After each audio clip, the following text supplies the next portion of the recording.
हस्तियाँ, scholar, writer, businessman, press reporter, आप सबका तहे दिल से स्वागत करती हूँ। जो आप हमारे साथ बढ़ चढ़ के हमारी सोच के साथ आगे बढ़ रहे हैं और साथ दे रहे हैं।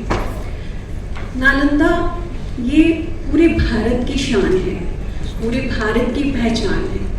मेरा तो जन्मभूमि ही नालंदा है, जब से मैं पैदा हुई हूँ। नालंदा, ये शीर्षक है कविता का, और मेरी जो पहली पुस्तक कविता संग्रह जो आई थी अखिलामृतम, उसकी कविता है ये।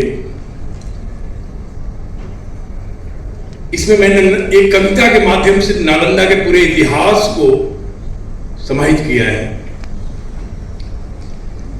नालंदा, नाल का अर्थ कमल, कमल के समान पूर्ण पुष्पित व्यक्तित्वों का प्रदाता नालंदा। ज्ञान रूपी उपहार पर कोई प्रतिबंध नहीं रखता नालंदा।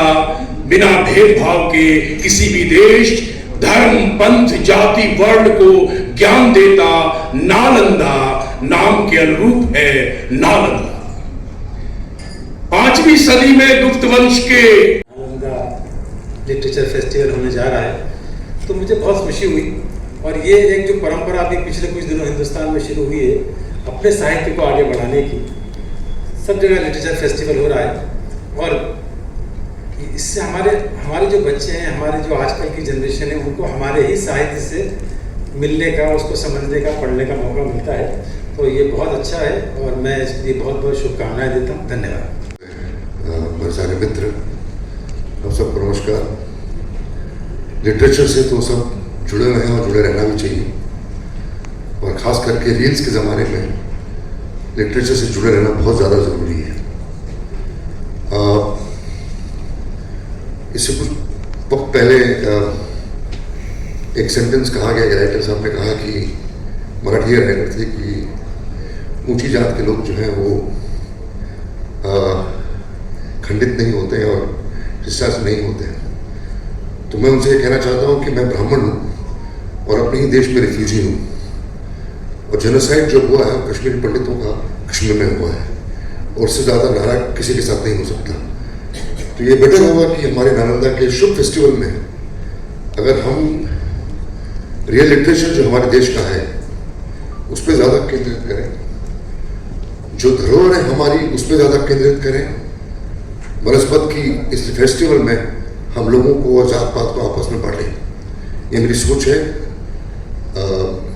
सोच as a writer, as a director, as a producer और एज एन इंडियन ज़्यादा बेनिफिट रहेगा। नालंदा तो हमारे खून में है, हम पले हम बड़े हैं इस नाम से।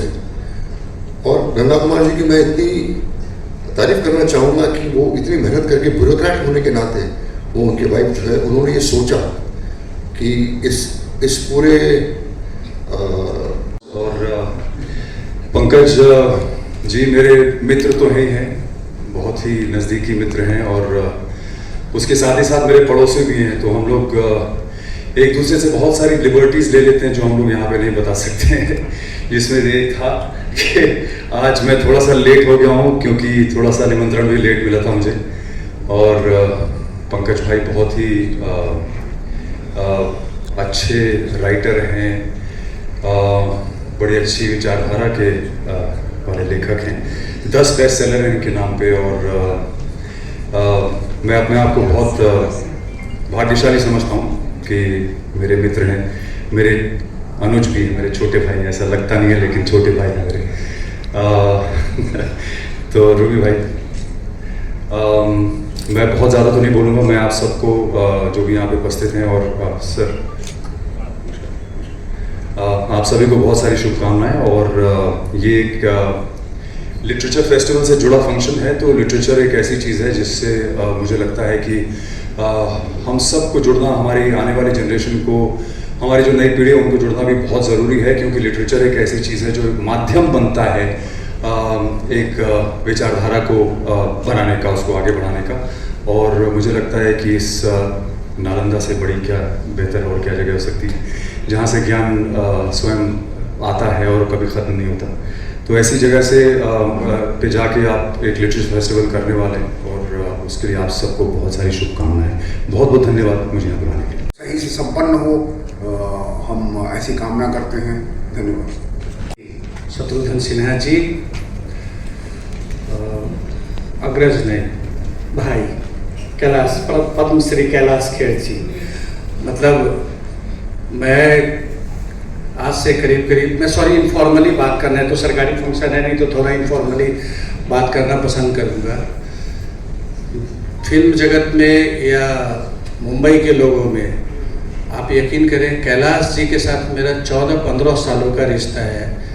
नालंदा लिटरेचर फेस्टिवल के इस इनविटेशन कार्यक्रम में सबसे पहले मैं बहुत ही विद्वान मित्र, हमारे छोटे भाई, बहुत ही सक्षम IAS ऑफिसर, बहुत ही सोशल और नोबल जिनकी प्रवृत्ति है, ऐसे हमारे भाई गंगा कुमार जी को, उनकी बैकबोन, उनकी लाइफलाइन, उनकी धर्मपत्नी मिसेस डी आलिया को, मंच पे उपस्थित हैं हमारे बहुत ही जाने माने पहचाने, बहुत ही वेल नोन लोकप्रिय गायक कलाकार कैलाश खेर जी को, हमारे जो संचालन कर रहे थे द्विवेदी जी, उनको, आज के इस कार्यक्रम में आए हुए बहुत ही बढ़िया उम्दा श्रेणी के कलाकार अखिलेंद्र जी को, यहाँ पे हमारे सुधांशु जी अभी बोल कर गए, बहुत अच्छा बोला इन्होंने, सुधांशु जी को, विनीत जी को, यहाँ पे उपस्थित हमारे बहुत पुराने सहयोगी आज तक के श्री पवन कुमार जी को, बिहार पुत्र, धरती पुत्र सही मायने में, जिनकी कहानी जीरो से हीरो की श्रेणी में लिखी जा सकती है, ऐसे हमारे परिवार के सदस्य अभय जी को यहाँ बैठे हुए हैं, बहुत ही इंटेलेक्चुअल। अभय जी तो यहाँ इंपा चीफ भी हैं, जिन्होंने एकदम डिटर्मिनेशन और कमिटमेंट के साथ काम करके दिखाया। ऐसा लगा कि ज्ञान भंडार, ज्ञान श्रोत्र, ज्ञान की जननी नालंदा के लोगों ने ही इनकी शिक्षा दीक्षा दी थी, ताकि बड़ा बढ़िया से काम कर दिखाया। उसी तरह यहाँ उपस्थित हैं रूबी जाफरी जी, बहुत ही बढ़िया इंटेलेक्चुअल राइटर हैं, बहुत बढ़िया इंसान हैं, हमारे बहुत अच्छे मित्र हैं। यहाँ पे बहुत बढ़िया सोशल पॉलिटिकल एक्टिविस्ट, हमारे फिल्म इंडस्ट्री और कश्मीर के पुत्र हमारे अशोक पंडित जी, और यहाँ तमाम लोग जो आए हुए हैं, जितनी देर से प्रतीक्षा कर रहे थे, मैं उनके लिए सबको पहले मैं नमस्कार करता हूँ, सबको प्रणाम करता हूँ। आज के इस कार्यक्रम में ये नालंदा की बात है, ये हमारे बिहार की बात है, और सही माने में ये नालंदा वो नालंदा है जिसका जिक्र किया हमारे गंगा कुमार जी ने, कि ये विश्व की प्राचीनतम यूनिवर्सिटीज में से एक है, अगर सबसे पुरानी नहीं है तो, और इसके बेस पे ही ऑक्सफोर्ड और हार्वर्ड का निर्माण हुआ। हम सब उसके जिम्मेदार हैं, लेकिन होगा फिर से अगर पहले हमारे एक से शरद चंद्र जी से लेकर जितने देशों के सारों ने लिटरेचर सब्जेक्ट पे ज़्यादा गौर किया। अभी अगर लिटरेचर में कहीं होगा, मामला सिर्फ लिटरेचर का नहीं है, मामला से इतिहास का, साइंस का, मामला मैंने कहा ज्ञान कैसे ज्ञान आप करेंगे, कैसे ज्ञान और ज्ञान कैसे अभी कॉम्पिटिटिव वर्ल्ड है, कॉम्पिटिटिव वर्ल्ड में जेन जी को भी देखना है, हमारे सारे युवा पीढ़ी को देखना है कि या तो आप अपने आप को दुनिया में तो उसके लिए तो चाहिए, या अगर सबसे बेहतर साबित नहीं सकते तो अपने आप को सबसे अलग भिन्न साबित prove yourself better than the best. In case you are unable to prove yourself better than the best, and try and be different from the rest. यही मूल मंत्र है, यही नालंदा का है मूल मंत्र, यही मंत्र है। जी आप बार बार जेनजी का नाम ले रहे हैं। जेनजी को इन दिनों बहुत ट्रोल किया जाता है, उनकी काबिलियत पर शक किया जाता है, उस पर क्या कहेंगे? शक क्या है, हमारे घर के बच्चे हैं। हाँ, इधर कैमरा में जेनजी का नाम कहाँ से लिया आया है, वो आया है सामने सोचना पड़ेगा। सबसे तरुण हमारे भी बच्चे